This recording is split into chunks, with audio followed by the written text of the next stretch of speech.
You're listening to The Capital Table. Private capital markets have been evolving for many years, but never more so than in recent times. Take a seat at the Capital Table with leading experts discussing insights into the private equity and M&A worlds, and take away the knowledge you need to excel in a rapidly changing marketplace. We know this is one table you'll leave feeling full and satisfied.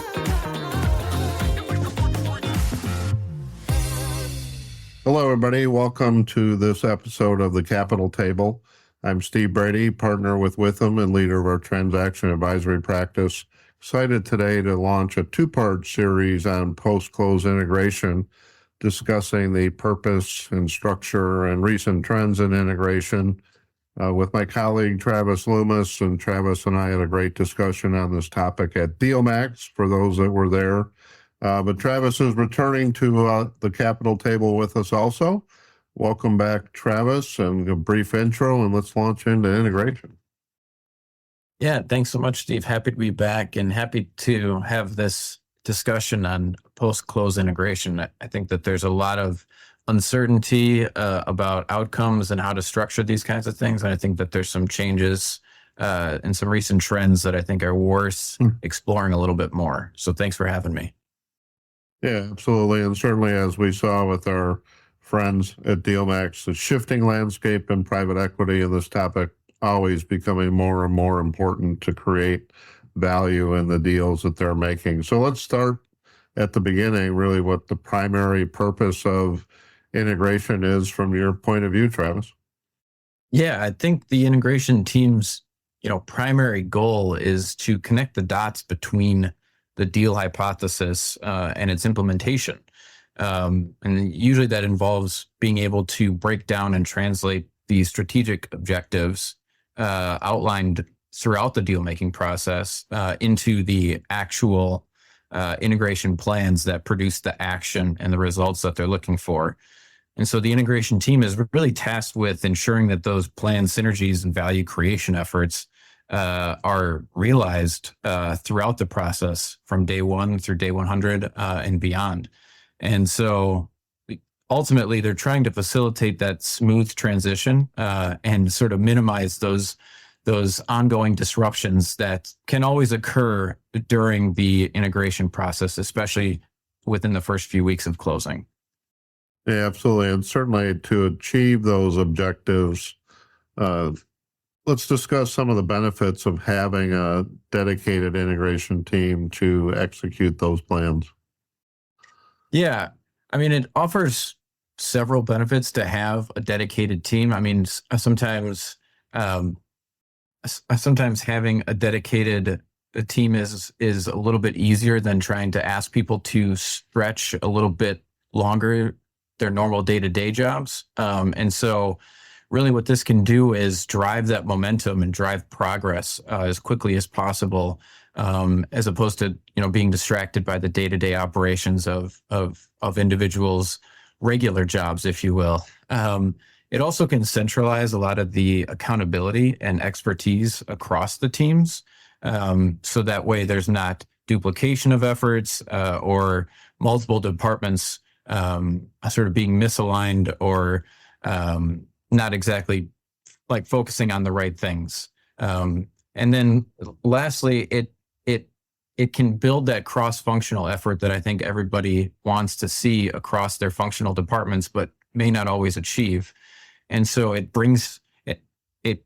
creates an opportunity to bring those different perspectives together, as well as the different skill sets in order to address some of the complex challenges that are required to be resolved during the integration efforts. Again, it's all about building out the post-close synergies and value creation that the whole deal was kind of predicated upon. Yeah, and certainly those issues get more complex as we move along here, whether it's technology or supply chain or about 1,000 other potential issues to wrestle with. So, if you look at the integration teams and how things have changed in the recent years, I mean, how's their scope changed, increased in the last few years to affect this integration success? Yeah, no, it's a great point. I think as the deal making process has lengthened a little bit in terms of the M&A lifecycle, so too has the integration team's scope and efforts. I think there's a few different drivers of this. The first one would be globalization of industries, and so the more sort of cross-border activities that a company is doing, just the more complexity that is involved in terms of managing schedules, managing orders, trade and compliance issues, everything like along those lines. I think all plays into the globalization aspect of this. The other piece is the regulatory changes. So anything that's happening, and especially when you talk about cross-border activities, I think those sort of regulatory changes are something that companies, especially in the small to mid-size, are trying to keep up with, and can sometimes struggle with. And so peeling back the layers on that and helping them sort of bridge the gap on things that maybe they're out of compliance with a little bit, or maybe they weren't even aware of, helping them sort of close those regulatory issues that they may be up against. And then the last thing is the technological advancements. I mean, I think everyone sees that there's automation opportunities out there, but maybe they don't know the resources that they can go to. And so on an acquisition side, such as a tuck-in or an add-on to a platform, I'm speaking on the PE side, obviously, but it's something where I think that they can leverage some of the technology that the other firm is already using. But all of that comes at a pretty significant effort, because it's never easy to just bolt on anything to an existing system.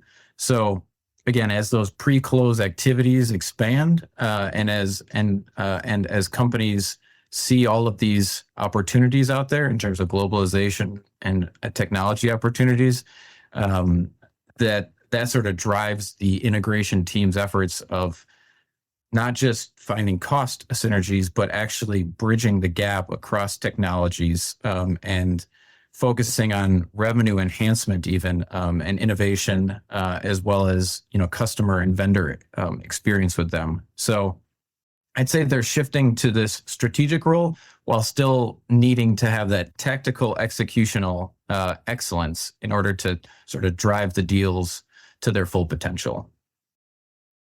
Yeah, those are great points. And certainly as that scope expands, certainly you can feel the benefits that can drive to the deal post closing, and obviously the success of the company. But, I think the age-old question in a lot of things in a transaction team certainly applies to integration, which is, when should the integration team get involved? Yeah, I get this question a lot. It's something where I always say the sooner the better, just because if you have them available during the due diligence phase, they can uncover integration risks that maybe weren't even considered, or uncovered until after the deal closes. And then they can also assist in the identification and quantifying of the synergies that are found within the deal making process. And then once they are able to identify and quantify those, that helps prioritizing the efforts as well post close. And so they can develop those integration strategies and those action plans that are super tailored to those individual deals and the characteristics of that particular transaction. So I just think that it creates an opportunity for better alignment between those deal thesis ideas and the integration plans, and sort of reduces the number of surprises that they may uncover and find post-close. I mean, you're always going to find something happening post-close. There's no way to eliminate them, but ultimately, if you can minimize them or have strategies to hedge against them, then you're just better suited for a positive outcome in the end. Yeah.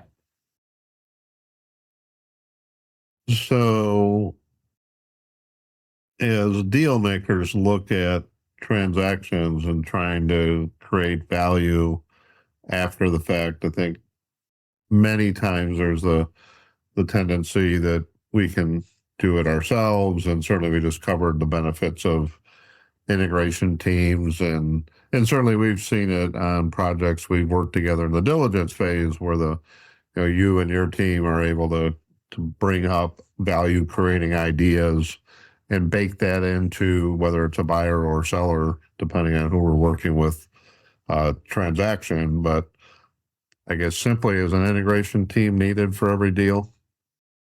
Yeah. Integration teams aren't required.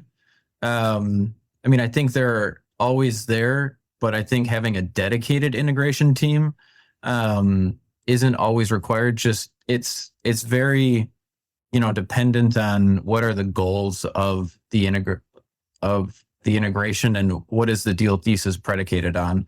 I think if you're talking a large scale, a deal with significant size or complexity, I think you're going to want an integration team that is dedicated to those integration activities, just because it increases the likelihood and enhances the efforts, again, by providing that structure and expertise and that focus to the process and actually driving the outcomes forward that you want.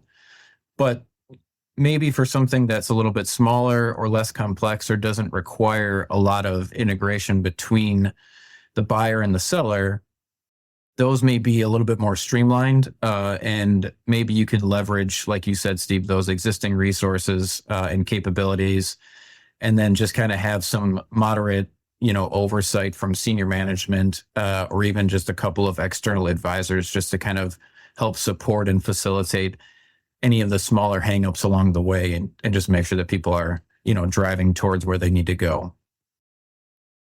Let's cover, an ideal integration team and what does the structure of that team look like? Yeah, so integration teams, there's a mix of internal and external resources. And again, it just is more dependent on the organization's size, expertise, and what they're ultimately looking for. I'd say from an internal resource side, the team will have representation from several functional areas. So finance, HR, IT, operations, and maybe some senior strategy leaders. And those individuals would bring sort of their functional domain knowledge and insights into the integration process. You'll also maybe want to lean on some external consultants or legal experts, just to kind of provide any sort of specialized support and guidance. And those resources could be boots on the ground to sort of help facilitate some of those tactical execution activities, or maybe just more of a strategic oversight, sort of hand on the shoulder to kind of support the program or project managers. But ultimately at the top is a senior executive or two with experience in that M&A lifecycle and in that M&A integration world. Someone who's got that program and project management expertise, is familiar with all of the functional areas, understands what the actions are needed in order to create the value that was, predicated upon within the deal thesis. And another interesting thing that we're seeing a lot more of actually is sort of the transition and the keeping of the pre-closed deal team members.